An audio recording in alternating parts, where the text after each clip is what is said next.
Hello student, ये standard casting का दूसरा वीडियो है। इस वीडियो में हम आपको जो भी मटेरियल बैलेंस से रिलेटेड फार्मूले हैं उनको हमने समझाने की कोशिश की है, उसको एक सिस्टमेटिक तरीके से प्रेजेंट किया है। इसके साथ साथ हमने ये भी बताया है कब आपका वेरिएंस, मटेरियल वेरिएंस आपका फेवरेबल होगा, कब आपका अनफेवरेबल होगा, कहाँ पर हम आंसर में एफ़ लिखेंगे, कहाँ पर आंसर में आप ए लिखेंगे।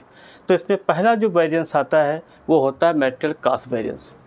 इसमें सबसे पहला फार्मूला हमने जो प्रेजेंट किया है वो है SQT, standard quantity into standard rate minus actual quantity गुणे एक्चुअल रेट। मतलब स्टैंडर्ड क्वांटिटी का स्टैंडर्ड रेट से मल्टीप्लाई कर लीजिए, एक्चुअल क्वांटिटी का एक्चुअल रेट से मल्टीप्लाई कर लीजिए। अब अगर आपका स्टैंडर्ड ज़्यादा है, एक्चुअल कम है, तो इसका आंसर आप F लिख देंगे। दूसरा इसका फार्मूला क्या होता है, standard cost minus actual cost. तो कभी कभी क्वेश्चन में स्टैंडर्ड कास्ट एक्चुअल कास्ट दी होती है, तब तो आप सेकंड वाला फार्मूला लगाएंगे। और अगर आपकी स्टैंडर्ड क्वांटिटी और स्टैंडर्ड रेट दिया हुआ है, एक्चुअल क्वांटिटी एक्चुअल रेट दिया है, तो पहला वाला फार्मूला लगाएंगे। और यहाँ पर एक चीज़ और आपको हम पहले ही बता दें, SQT का मतलब होता है स्टैंडर्ड क्वांटिटी, AQT का मतलब होता है एक्चुअल क्वांटिटी, SR का मतलब होता है स्टैंडर्ड रेट, AR का मतलब होता है एक्चुअल रेट। और एक चीज़ यहाँ पर कहीं किसी फार्मूले में मटेरियल मिक्स में हमने यूज किया है RQT, रिवाइज स्टैंडर्ड क्वांटिटी बोलते हैं इसको। ये हमने इस जो शॉर्ट फॉर्म यूज किया था उसको हमने ड्राइव कर दिया जिससे आपको समझने में प्रॉब्लम ना हो। नेक्स्ट आपका वेरिएंस आता है मटेरियल प्राइस वेरिएंस। इसका फार्मूला होता है standard rate minus actual rate into actual quantity. Actual quantity से मल्टीप्लाई करते हैं।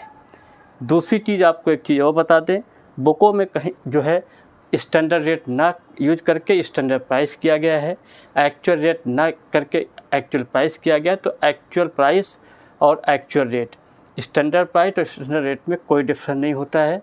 आप चाहे वो यूज करें चाहे यूज करें, दोनों सही है।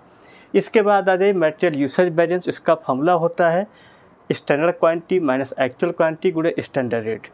इससे स्टैंडर्ड क्वांटिटी और एक्चुअल क्वांटिटी का डिफरेंस लेंगे, स्टैंडर्ड रेट से मल्टीप्लाई करेंगे तो आपका फार्मूला आ जाएगा। दूसरा होता है मटेरियल मिक्स वेरिएंस। इसका फार्मूला हमने लिखा है revise standard quantity minus actual quantity गुणे स्टैंडर्ड रेट। इसी को यहाँ पर देखिए शॉर्ट में हम लोग RSQT लिखते हैं, इसको बोलते हैं रिवाइज स्टैंडर्ड क्वांटिटी, लेकिन हमने यहाँ पूरा लिख दिया जिससे आपको समझने में दिक्कत ना हो। फिर नेक्स्ट आपका आता है मटेरियल सब यूसेज वेरिएंस। इसका फार्मूला होता है टोटल स्टैंडर्ड क्वांटिटी ले लीजिए माइनस टोटल एक्चुअल क्वांटिटी ले लीजिए into standard rate per unit. Standard rate per unit आपको निकालनी पड़ती है, ठीक है, क्योंकि यहाँ मान लीजिए क्वेश्चन लगा रहे हैं, वहाँ 2 रेट्स दी हैं, तो किस रेट का यूज करेंगे तो उसको हम स्टैंडर्ड रेट पर यूनिट बोलते हैं। इसके बाद आ जाते हैं material yield variance. Material yield variance तभी क्वेश्चन में लगाया जाता है या निकालते हैं जब क्वेश्चन में आपके लॉस दिए हों। क्वेश्चन जब आप लगाएंगे तो वहाँ स्टैंडर्ड लॉस एक्चुअल लॉस दिया हो तो समझ लीजिएगा कि आपको मटेरियल यील्ड वेरिएंस निकालना है। इसका फार्मूला होता है standard loss minus actual loss गुणे स्टैंडर्ड रेट।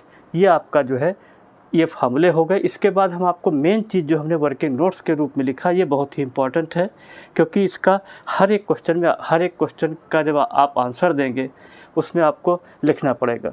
तो इसमें हमने ये लिखा है कि if standard portion is more than actual portion, मतलब स्टैंडर्ड पोर्शन अगर एक्चुअल पोर्शन से ज़्यादा है तो जब उस वेरिएंस का आप आंसर लिख रहे होंगे तो उसको ब्रैकेट में F लिख देंगे। दूसरा हमने लिखा है कि actual portion is more than standard, अगर एक्चुअल ज़्यादा होता है स्टैंडर्ड से तो उसका आंसर उस वेरिएंस का आप A लिख देंगे। A का मतलब होता है एडवर्स, F का मतलब होता है फेवरेबल। अब एक चीज़ और आपको बता दें, जब आप ये क्वेश्चन लगा रहे होते हैं इन फार्मूले में, जब आप फिगर्स भरेंगे या क्वेश्चन लगाएंगे, जहाँ कहीं भी स्टैंडर्ड का कैलकुलेशन एक्चुअल से ज़्यादा होगा वो आपका आंसर फेवरेबल होगा, जिसका आंसर हम शॉर्ट में F लिखते हैं। और किसी भी फार्मूले का अगर एक्चुअल पोर्शन ज़्यादा है स्टैंडर्ड कम है तो उसका आंसर हम लोग एडवर्स में लिखते हैं।